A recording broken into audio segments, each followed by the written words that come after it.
Greetings. I want to share with you a little bit about a last days message. The Apostle Paul, writing to his spiritual son Timothy, in 2 Timothy 3, he said, "Know this, that in the last days, perilous, difficult, stressful, hard to deal with times shall come."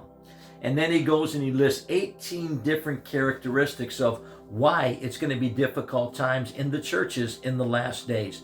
He goes right into chapter 4 and he speaks about watching, he speaks about deception, but he sums everything up about sound doctrine, preaching the word, being instant in season and out of season.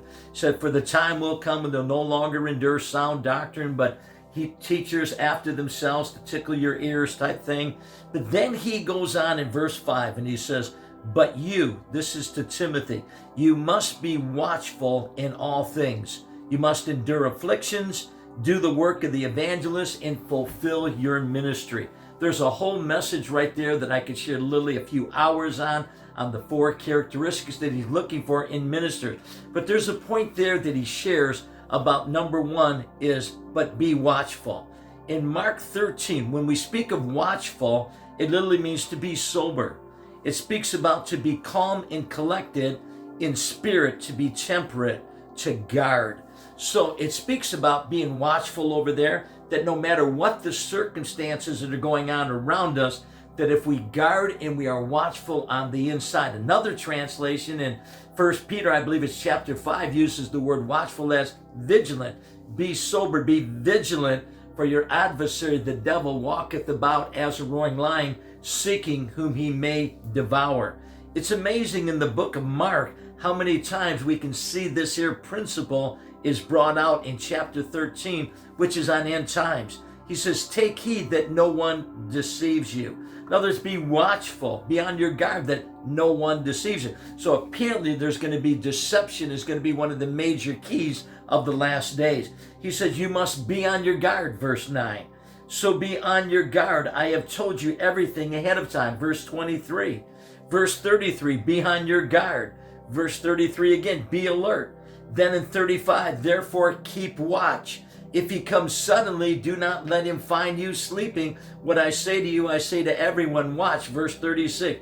So the central theme of Mark 13 is all about watching, is all being on guard, is about when the Lord Jesus comes back. And then in Matthew's gospel, amazingly, in 24:42, he says, "Watch therefore, for you do not know what hour your Lord is coming." The watch means, again, to be vigilant, to give strict attention to be cautious about. I take heed lest through remission and inactivity, some destructive calamity can suddenly overtake you. That's, again, another definition of the word watch. And then in Acts chapter 20, remember that the Apostle Paul says, "For I know this, that after my departure, savage wolves will come in amongst you." This is to the leadership in the book of Acts chapter 20. He's talking about wolves in leadership position because he called the elders all together, the pastors, the fivefold together at Miletus. And it says, "Not sparing the flock, also from amongst yourself, men shall rise up, speaking perverse things to draw away the disciples after themselves." In other words, they're just going to look for their own following, and they don't care who it is that they destroy.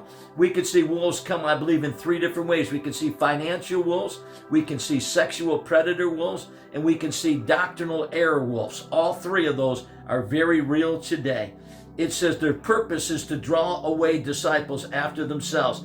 So he says, therefore, because of this, watch and remember that for 3 years I did not cease to warn everyone night and day with tears. This wasn't just a hit and miss thing. This was over and over and over. How much more you and I need to be on guard. You and I need to watch today. We need to watch our lives. We need to watch our example. We need to watch our homes. We need to watch our families. We need to watch our marriages. We need to watch what God has entrusted to us. We need to watch our churches. We need to watch what it is that the enemy is trying to sidetrack us on to get us off. We need to watch for offenses today. We need to watch for bitterness today. We need to watch for unforgiveness today. These are all the onslaughts of hell that are trying to get into your life and into my life, and none of us is not subject to this. This is part and parcel of living in a lost and a broken and a fallen world.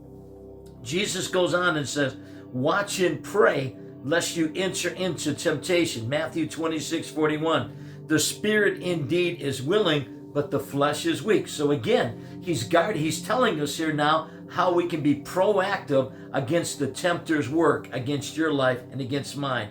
And I'll give you one more. In Mark 13, he says, watch therefore, for you do not know when the master of the house is coming, in the evening, at midnight, at the crowing of the rooster, or in the morning.